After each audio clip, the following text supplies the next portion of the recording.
बनकर मंडरा रही है और इस महासंकट को कुछ मुनाफाखोर गिद्ध मौका समझकर चांदी काटने में जुटे हैं। बीते 3 हफ्ते से देश अस्पतालों से आने वाली भयावह तस्वीरें देख रहा है। मरीजों को ऑक्सीजन की किल्लत ने दम तोड़ते देख रहा है, जरूरी दवाओं के लिए भटकते तीमारदारों को देख रहा है और ये गिद्ध इन सब मजबूर लोगों को कमाई के मौके के तौर पर देख रहे हैं। ऑक्सीजन, दवाओं और एम्बुलेंस जैसी इमरजेंसी सेवाओं को लेकर मनमाने ढंग से सौदेबाजी करने वालों को न्यूज़ 18 इंडिया लगातार बेनकाब कर रहा है।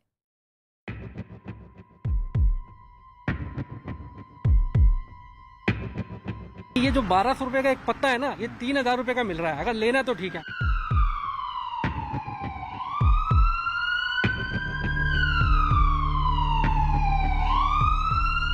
अस्पतालों से ऐसी भयावह तस्वीरें आ रही हैं जिन्हें देखकर देश का कलेजा कांप रहा है। बेबस लोग भी सोच रहे हैं कि काश उनके हाथ में कुछ होता तो वो मजबूरों की मदद करने के लिए हाथ बढ़ाते। जिस वक्त में किसी भी इंसान का दिल पिघल जाए, जिस वक्त देश की आंखें नम हैं, जिस वक्त दर्द से बिलखते लोगों को मदद की जरूरत है, उस वक्त भी कुछ ऐसे लोग हैं जो चाहे तो मदद कर सकते हैं, किसी की जान बचा सकते हैं, लेकिन फिर भी ये लोग मरीजों को ठग कर नोट छापने में जुटे हैं। यही है कोरोना काल के गिद्ध।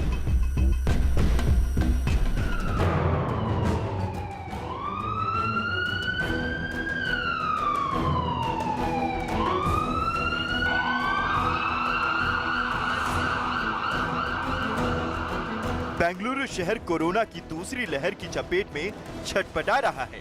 कर्नाटक सरकार ने बेंगलुरु शहर में 1200 बेड कोविड मरीजों के लिए अलॉट किए थे, लेकिन कोविड कंट्रोल रूम से संपर्क करें तो एक भी बेड नहीं मिलेगा। तो इसके जवाब में आरोप है कि बीबीएमपी यानी कि बृहद बेंगलुरु महानगर पालिका के कुछ कर्मचारी हैं जो इस मौके पर रिश्वतखोरी करके अपने जेबों को भरने में लगे हैं। बीजेपी सांसद तेजस्वी सूर्या ने आरोप लगाया है कि बीबीएमपी के कुछ कर्मचारी अस्पतालों में बेड का सौदा कर रहे हैं।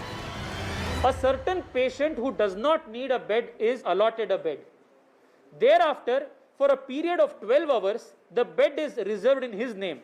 So once a bed is allotted, for 12 hours, the BBMP authorities try to find somebody to sell the bed along with these agents.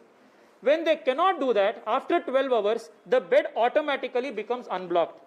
In the last just 10 days, there are 4,000 plus such instances where the scarcely available bed was made available to a person who did not need a bed, who was in home isolation, but after 12 hours he did not go and get himself admitted. It has become auto unblocked. यार ಇದನ್ನ जज ಹೇಳಿದ್ರು ಅಂತ book ಮಾಡೋದು IAS। Tejasvi Surya ने अपने दावों की पुष्टि करने के लिए कुछ ऐसे लोगों की ऑडियो क्लिप भी जारी की है जिनके नाम पर बीबीएमपी अस्पतालों में बेड बुक हैं या कहें कि ब्लॉक करवा कर रखे गए हैं।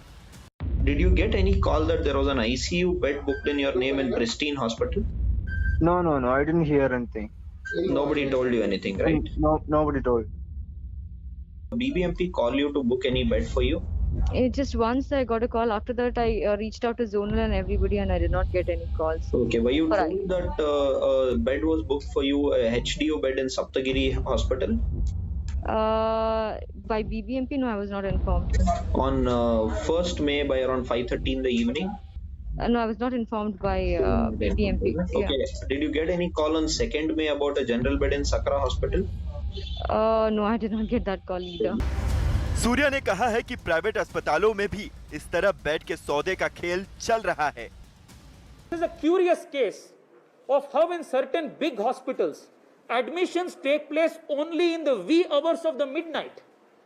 Not a single admission or allotment takes place at any time during the day.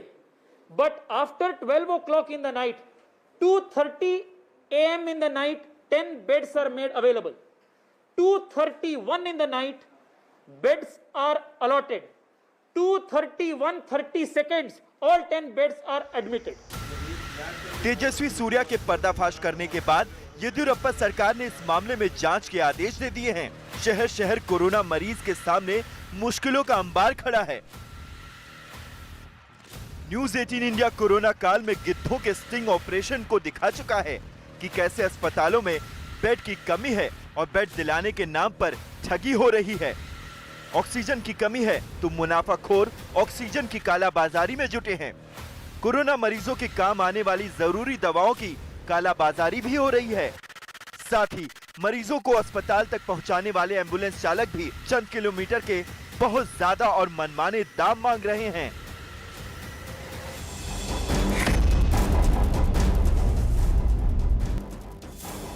महामारी संकट में महामक्कारों का शिकार बन चुके दिल्ली के कुछ लोगों ने न्यूज 18 को अपनी आप बीती सुनाई। दिल्ली के लोग कोरोना मरीजों के लिए ऑक्सीजन और जरूरी दवाएं ढूंढ रहे थे। जब काला बाजार से नहीं खरीद पाए तो बीजेपी सांसद गौतम गंभीर के दफ्तर से इनकी मदद की गई। सिलेंडर नहीं मिलते हैं, फिर सिलेंडरों की इतनी ज्यादा पैसे मांगे जाते हैं कि हम लोग अफोर्ड नहीं कर पाते। बाई चांस कहीं से हम लोग सिलेंडर अफोर्ड भी कर लेते हैं तो फिर उसके लिए ऑक्सीजन के लिए ढूंढना पड़ता है। यहाँ वहाँ मैं खुद 3-4 दिन से इतना परेशान हो चुका हूँ कि पूछिए मत। कई जगह तो हमें ऑक्सीजन के लिए बुलाया जाता है कि हाँ इतने पैसे दे दो, मैं मजबूरी में उतने पैसे देने के लिए तैयार भी होता हूँ, लेकिन फिर भी वहाँ फ्रॉड होते हैं और वो ऑक्सीजन हमें नहीं मिल पाता। जगह पे हमने पता किया था कि कनॉट प्लेस में भी गए, वहाँ भी दवाइयाँ अवेलेबल नहीं थी। तब जाके हमें किसी ने बताया किसी रिसोर्स के थ्रू कि ये जो 1200 रुपए का एक पत्ता है ना, ये 3000 रुपए का मिल रहा है। बहुत ज्यादा लूटा जा रहा है। इसीलिए हम मिडिल क्लास के मतलब अफोर्ड कर सकते थे हम कभी भी आगे भी, लेकिन अब देख रहे काम धंधा सब बंद है, सारी चीजें बंद है। अब खान पान का भी दिक्कत, ऊपर से हमें दवाइयों पे खर्चा करना पड़ रहा है एक्स्ट्रा, और वो भी जो जेन्युइन है उसमें भी ऊपर से अपना ट्रिपल लगा। मेरे हस्बैंड और मुझे, हम दोनों को 19 अप्रैल को कोरोना पॉजिटिव हुआ था। तो उसके कुछ दिन बाद हमें ऑक्सीजन सिलेंडर की ज़रूरत पड़ी, तो हमने काफ़ी जगह कांटेक्ट किया, बट वही कांटेक्ट करने के बाद एक कांटेक्ट नंबर मिला, तो हमने उस पर कॉल किया। तो उस पर कॉल करने के बाद हमने उनसे पूछा कि हमें ऑक्सीजन सिलेंडर की ज़रूरत है, तो उन्होंने बोला मिल जाएगा मैम आपको, बट वही है कि उसका जो चार्जेज है, रेट है, वो 5 किलो का जो सिलेंडर है उसको आपको 20,000 पे करना पड़ेगा, और 27,000 आपको 7 किलो के सिलेंडर को पे करना पड़ेगा, वो भी खाली सिलेंडर का उन्होंने बोला। तो और कैश, उन्होंने बोला कि कैश आपको पेमेंट करनी पड़ेगी। जिस तरह दवा और ऑक्सीजन के नाम पर लूट की जा रही है, उसी तरह से ऑक्सीजन वाले भी मरीजों के परिवारों को लूटने में लगे हैं। महामारी के दौर में साइबर सिटी गुरुग्राम में एम्बुलेंस चालक हड़ताल पर चले गए हैं, जिससे मरीजों के तीमारदारों में अफरा तफरी का माहौल पैदा हो गया है। बोलने लगे जी इसका ऑपरेशन होगा, मगो जी फिर यहीं पे कर दो। मगो जी हमारे यहाँ तो बंद है, कोविड के चलते ऑपरेशन, मैं रोहतक के रेफर कर देता हूँ। मगो जी वहाँ पे मगो जी देखो फिर कैसे लेके जाएगा रोहतक? रोहतक सर वो एम्बुलेंस तो मिल नहीं रही, मैं अपनी पर्सनल गाड़ी से लेके जाना पड़ेगा सर। एम्बुलेंस वालों की मनमानी पर रोक लगाने के लिए रीजनल ट्रांसपोर्ट अथॉरिटी ने एम्बुलेंस के लिए दाम तय कर दिए हैं। सरकारी आदेश के मुताबिक एम्बुलेंस के रेट 7 रुपए प्रति किलोमीटर होंगे। अगर एम्बुलेंस में ऑक्सीजन और वेंटिलेटर लगा है तो रेट 13 रुपए प्रति किलोमीटर होगा।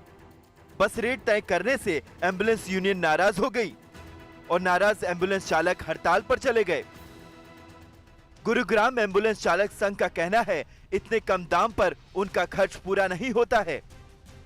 हरियाणा हेल्थ मिशन से एक लेटर जारी हुआ है जिसमें एम्बुलेंस प्राइवेट जितने ऑपरेटर उनके लिए एक रेट निर्धारित किया है, जो रेट 7 रुपये पर किलोमीटर, और बड़ी गाड़ी जिसमें सारी सुविधाएं होते हैं, एडवांस लाइफ सपोर्ट एम्बुलेंस, उसका 15 रुपये किलोमीटर के हिसाब से रखा है। 7 रुपये में पेट्रोल की गाड़ी में 1 किलोमीटर भी गाड़ी नहीं चल सकती, उसका भी खर्चा गिने तो 12 रुपये खर्चा आता है। ऊपर से कोविड का 100% पेशेंट आ रहा है, उसमें कोविड के एहतियात के लिए जो स्टाफ को हमें सुविधाएं देनी है, सैनिटाइजर हो गया, पीपी किट होगी, ऑक्सीजन वगैरह होगी, वो सब चीज़ें महंगी है। उन सब चीज़ों को देखते हुए हमारा खर्चा तो कई गुना ज़्यादा है। मुनाफाखोर मरीजों पर गिद्ध की तरह नजर गड़ाए बैठे हैं, मौका मिलते ही मांस नोचने से बाज नहीं आते।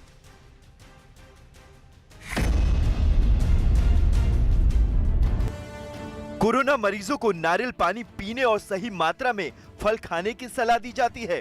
डॉक्टरों का कहना है कि इससे इम्यूनिटी बढ़ेगी और कोरोना से लड़ने की ताकत मिलेगी। जैसे ही ये सलाह फल मंडियों तक पहुंची, तुरंत फलों के दाम दवाई के दाम की तरह बढ़ा दिए गए, यानी यहाँ भी मुनाफाखोर गिद्ध सक्रिय हो गए। कोरोना महामारी के दौरान वो तमाम चीजें जो इस प्रोसेस में काम आ सकती हैं सब महंगी होती जा रही हैं। ना सिर्फ ऑक्सीमीटर्स या बाकी इक्विपमेंट बल्कि फल भी। इस वक्त हम मौजूद हैं यूसुफ सराय मार्केट में और यहाँ आप देखेंगे कि नारियल और कीवी दो ऐसी चीज़ें जो सबसे ज़्यादा लोग खाना पसंद करते हैं या जिसको रेफ़र किया जाता है अच्छी डाइट के साथ इस कोरोना टाइम पर, उसके भी दामों में बढ़ोतरी नज़र आ रही है। भैया कितने के हैं नारियल? नारियल कितने के बिक रहे हैं? नारियल 80 रुपये का, 70 रुपये का, 72 रुपये। अच्छा, और कीवी का क्या रेट चल रहा है? 40 रुपये। ये क्यों महंगे हो गए अभी? मंडी में महंगे हैं जी, मंडी महंगे तो यहाँ पर महंगे हैं।